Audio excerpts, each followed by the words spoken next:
Hi all, if you want to learn how to make brown soap or how to achieve the brown color in soap, stay tuned and keep watching.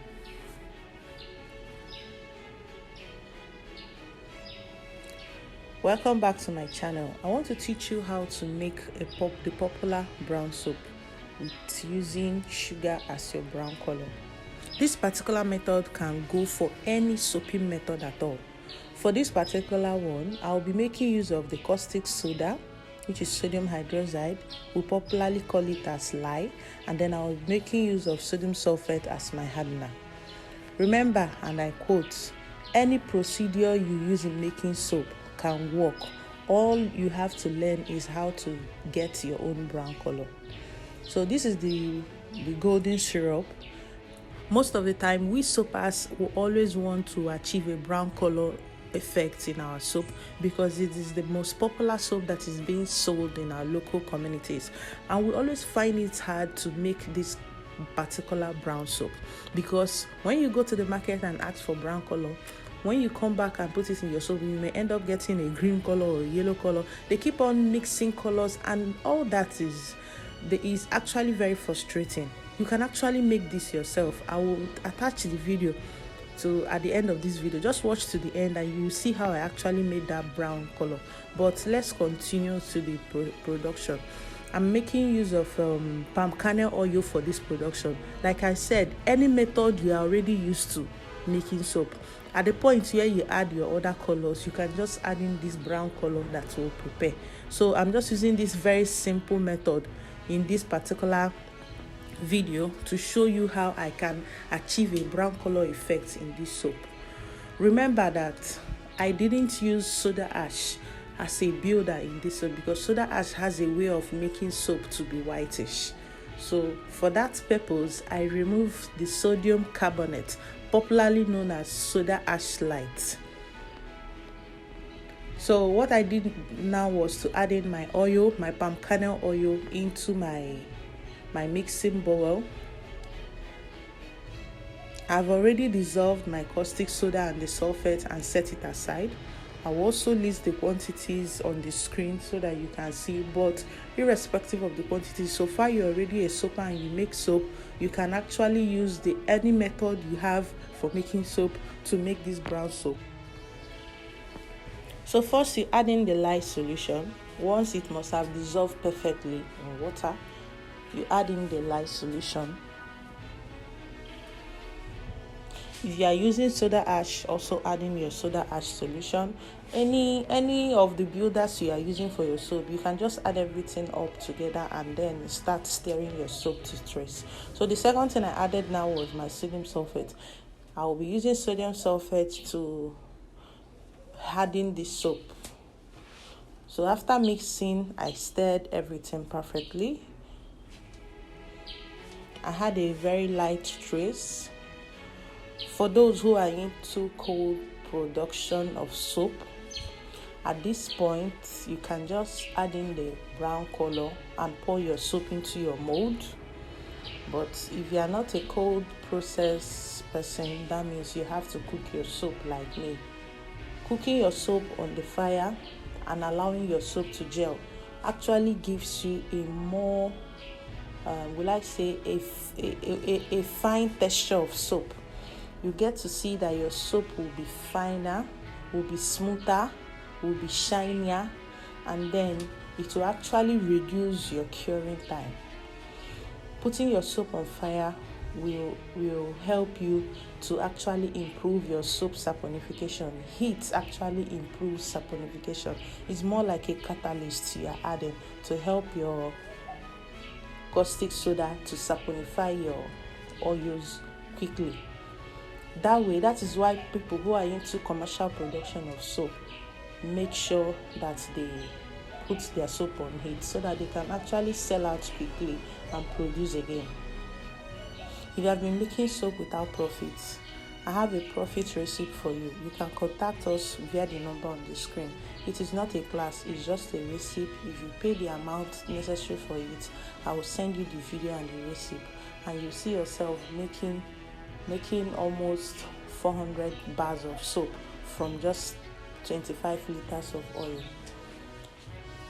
So what I did next was to add in the brown color that I prepared. I added it and stirred in perfectly. Like I said, at this point, if you are a cold process person, you can actually pour your soap into your mold. It will harden because of the sodium sulphate you added. But for those who are into hot process, let's proceed. So what I did next was just to cover, I will find a cover to cover the soap so that it can heat up a little bit before I transfer it on heat. Covering the soap up a little bit to be able to use the function of the exothermic heat that is being generated from the caustic soda. This is a particular method that is being used by those who are into semi-hot process method. They cover their soap up so that their soap can heat up perfectly. But if after covering the soap and you have not gotten the texture that you need, you can actually place your soap on fire so that it can melt properly and give you a very beautiful texture. Remember that the color that I use, you have to use enough brown color, because once your soap has hardened up, it will actually lighten out back. But color usage is by choice. Any way you want to use it, you can use your color. The next thing I will do now is to get my cooking things ready and then start cooking the soap. So how did I make this brown color? I first added my sugar onto my pot, placed it on heat, allowed it to burn to brown color, then added in some water to it, left it on heat for like 30 minutes so that everything can actually dissolve perfectly like this. Then I bottled it up. That's it, Viola. That is your brown color. Then you proceed with your soap. The link to the well-described video of how to make this brown color will be in the description box below.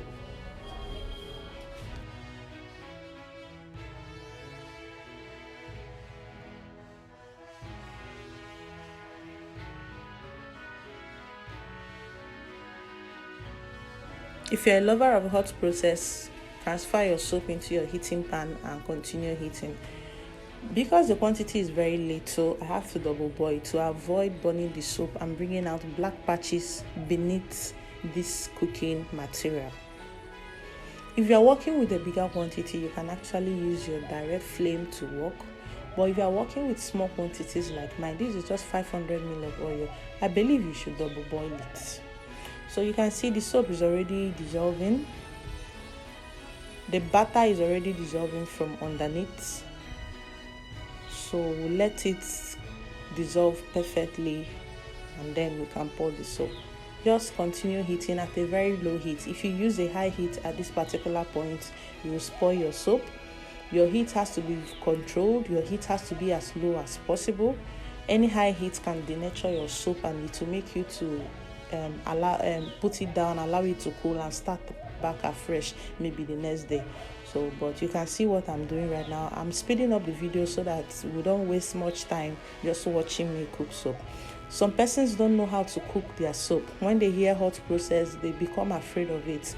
But actually, it's one of the best methods of producing soap, especially for those into commercial production of soap. I teach my people who I coach on how to make soap, that going into hot process is better. Can you see how beautiful the soap is getting? It's getting more glossy, more candle-like, more jelly-like. How will this soap come out from your mold and it will not be shiny? How will this soap come out from your mold and it will not be smooth, like silky? Can you see the texture? So cook your soap and get to this point. This is a gift. If you can make your soap to get to this point, you always have a very beautiful and very gelatinous soap to sell to your people. You can see the crack lines on the surface of the soap. That is because of the sugar we added. Sugar helps your soap. The sugar syrup we added. Sugar helps your soap to be more attracted to water. So when the person is using your soap to wash, the person do not have to work for a very long time before they can produce foam from the soap. No, just a little bit work with the soap and the soap will start foaming. And then also sugar also helps your soap to bubble the more. It's more like a foaming agent instead of using SLS. So after which I put it into my mold I was expecting this soap to harden quickly, but all the same, maybe because I didn't add soda ash and the rest of them, it took 24 hours, or maybe because of the wooden mold. I don't know the condition that made it to be so, but it took me 24 hours to harden this soap.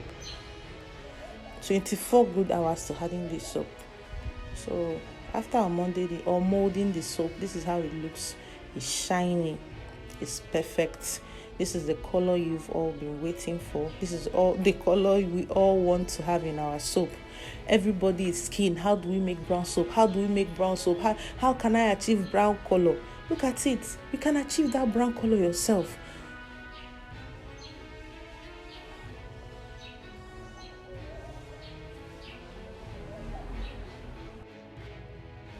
So how did I achieve the brown color that I was used in making this soap? I achieved it by pouring a little bit of white sugar, that's the white sugar, into my cooking pot, and then I let it heat on the fire and get brown. Once it became brown and gelatinous, I added water to it and left it on the cooking pot to cook for a while, like 30 minutes, and dissolve properly. Then I bottled it. A link to how I made that video will be under the description box, so that you can watch it and know very well how to make your own brown color. So afterwards, after cutting the soap, this is how many pieces I got, and this is how the soap looks. Beautiful brown, what the market wants. Is not everybody that is interested in whether the soap is transparent, if the soap is glycerinated or not.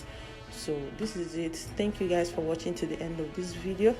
I believe you have learned something new from watching this video.